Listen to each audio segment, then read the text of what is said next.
Hi, I'm Jim Ward of the Middle Country Public Library, and I'd like to welcome you to another episode in our History Bites series. Today we will discuss the miraculous escape from the World Trade Center of Stanley Premnath and Brian Clark on September 11th, 2001. Of all the 9/11 survivor stories, one of the most unbelievable belongs to two men. Brian Clark, a Canadian businessman whose office was struck by one of the planes, and Stanley Premnath, the man whose life he saved. On September 11, 2001, Clark was at work on the 84th floor of the World Trade Center's South Tower. At 9:03 a.m., Flight 175 struck floors 77 to 85 of the building, with Clark's office at the top of the impact zone. "Our room just got rocked, just destroyed in a second," Clark told the Associated Press 10 years later. And it was for the next 10 seconds after that immediate impact, that was the only 10 seconds of the day, that I was afraid. Terrified, in fact. Stanley Premnath, a Fuji Bank employee, was at his desk on the 81st floor of the World Trade Center's South Tower on September 11, 2001, when he saw an airplane fly past the Statue of Liberty and suddenly appear larger and larger through his office windows, until he could see a red stripe on the fuselage and the letter U for United Airlines. When hijacked Flight 175 banked and headed straight toward him, engines roaring, Praimnath, then an assistant vice president at Fuji Bank, dove under his metal desk yelling, "Lord, I can't do this, you take over." As the nose of the plane smashed through the tower, just 130 feet from his desk, the ceiling collapsed and everything around Praimnath erupted into flames. Curling into the fetal position, quote, "I said, 'Lord, I'm not ready to die. Please send somebody to help me.' All I could think of was that I wanted to see my wife and my daughters again. When I saw that I was trapped, I started yelling for help." There were 3 staircases in front of Brian Clark. On an impulse, he started heading down stairway A. He had no idea that that was the only staircase that hadn't been destroyed. On the 81st floor, a woman heading upstairs stopped Clark and the co-workers who had followed him.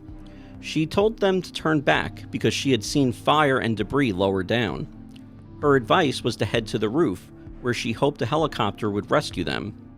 The woman headed up, and Clark's group stayed in the stairwell, debating what to do.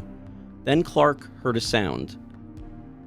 "I got distracted by a banging noise inside the 81st floor, and I strained to listen to what I thought was a voice," he said. "Help, help, I'm buried. Is anybody there? I can't breathe." Clark left the group and headed toward the voice. Amid the debris, he saw a hand sticking out through a hole in the wall, waving up and down. Clark shone his flashlight into the hole and saw 2 eyes staring back at him. Now Praimnath was trapped behind a wall. Clark grabbed his hands and pulled. After several tries, he managed to heave him over the top. Praimnath was so overcome with gratitude that he kissed Clark on the cheek. We both dusted ourselves off and shook hands. "Hi, I'm Brian," I told him, and he said, "Hi, I'm Stanley. We'll be brothers for life." Clark then took his left hand, which was bleeding from a gash, and rubbed it against Praimnath's right hand, which was bleeding from a screw puncture wound.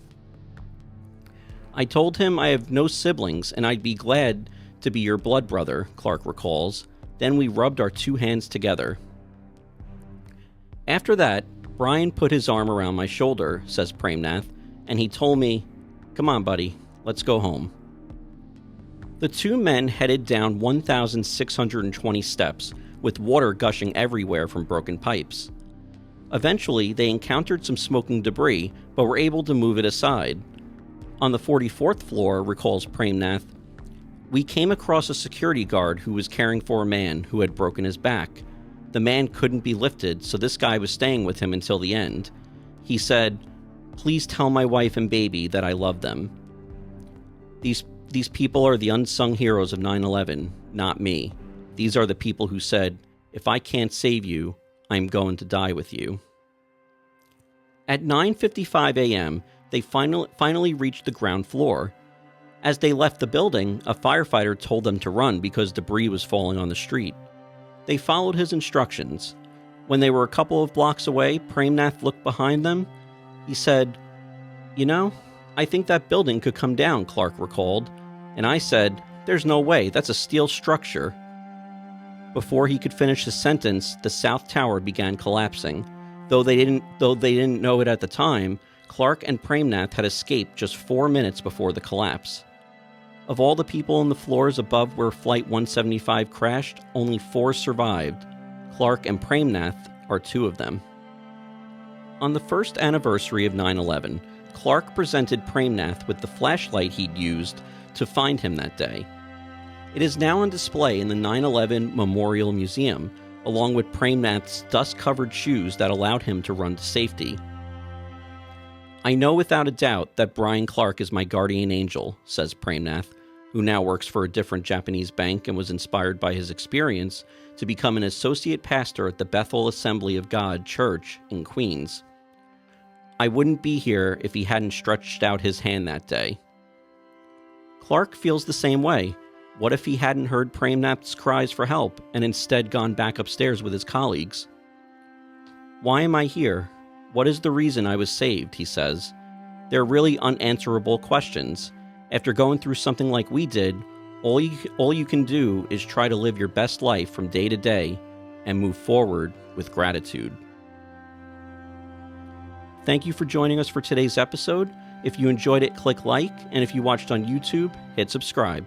Thanks so much, and we'll see you all next time.